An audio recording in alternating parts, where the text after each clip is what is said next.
Assalamualaikum warahmatullahi wabarakatuh. Halo semuanya, perkenalkan nama saya Karissa Rawi Putri. Saya lahir pada tanggal 23 April 2010 dan saat ini saya tinggal di Perum Asabri, Kecamatan Jatiluhur. Pada kesempatan kali ini saya ingin memperkenalkan diri sekaligus menjelaskan konten materi yang akan saya bahas ke depannya, khususnya di bidang jaringan komputer. Video ini dibuat sebagai bentuk perkenalan agar teman-teman bisa mengenal saya lebih dekat dan memahami arah pembelajaran yang akan saya sampaikan. Saya adalah pribadi yang tertarik pada dunia teknologi, khususnya jaringan komputer dan sistem komunikasi data. Saya senang mempelajari bagaimana sebuah perangkat bisa saling terhubung, berkomunikasi, dan bekerja secara terstruktur melalui jaringan. Hobi saya adalah belajar teknologi dan membaca. Dari hobi inilah ketertarikan saya terhadap networking semakin berkembang. Karena jaringan komputer bukan merupakan dasar dari hampir seluruh teknologi digital yang kita gunakan sehari-hari. Saya percaya bahwa belajar jaringan komputer tidak hanya soal teori, tetapi juga pemahaman konsep dan penerapan yang logis. Oleh karena itu, konten yang akan saya buat berfokus pada pemahaman dasar hingga lanjutan disampaikan secara bertahap dan mudah dipahami. Tujuan saya membuat konten ini adalah untuk membantu pemula memahami teori jaringan komputer dari nol hingga lebih kompleks, khususnya bagi pelajar, mahasiswa, atau siapapun yang ingin mendalami bidang networking.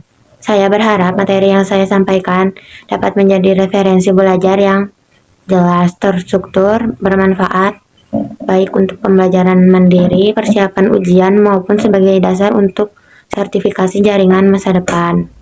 Penjelasan materi konten 1. Network fundamental. Materi ini akan membahas dasar-dasar jaringan komputer seperti pengertian jaringan, jenis-jenis jaringan, fungsi jaringan, serta komponen dalam jaringan komputer. Ini adalah fondasi awal sebelum masuk ke materi yang lebih teknis. Kedua, ada IP address subnetting. Di materi ini saya akan menjelaskan apa itu IP address, jenis IP address, serta konsep subnetting yang sering dianggap sulit. Saya akan menyampaikan secara sederhana, mudah dipahami. 3. Pengenalan dan basic Cisco. Materi ini berisi pengenalan perangkat Cisco, fungsi-fungsi dasarnya, serta perintah dasar yang sering digunakan dalam konfigurasi jaringan. 4. Switch. Pada bagian ini akan dibahas fungsi switch, cara kerja switch, dan perbedaannya dengan perangkat jaringan seperti hub dan router. Yang kelima, VLAN dan trunking. Materi ini menjelaskan konsep virtual LAN, manfaat VLAN, serta trunking yang digunakan untuk menghubungkan beberapa LAN dalam jaringan. Yang keenam, menghubungkan antar VLAN. Di sini akan dibahas teknik interVLAN routing agar perangkat dari VLAN yang berbeda dapat saling berkomunikasi. Yang ketujuh, remote access. Remote ini membahas akses jarak jaringan, fungsi remote access, serta manfaatnya dalam pengelolaan jaringan modern. Yang kedelapan, VLAN trunking protocol (VTP). Saya akan menjelaskan fungsi VTP dalam mempermudah manajemen VLAN di jaringan yang berskala besar. Yang kesembilan, port security. Materi ini membahas cara menggunakan port pada switch untuk mencegah akses tidak sah ke dalam jaringan. 10. Spanning Tree Protocol (STP). Di bagian ini akan dibahas STP untuk mencegah terjadinya loop pada jaringan berbasis switch. Yang ke-11 ada enter channel.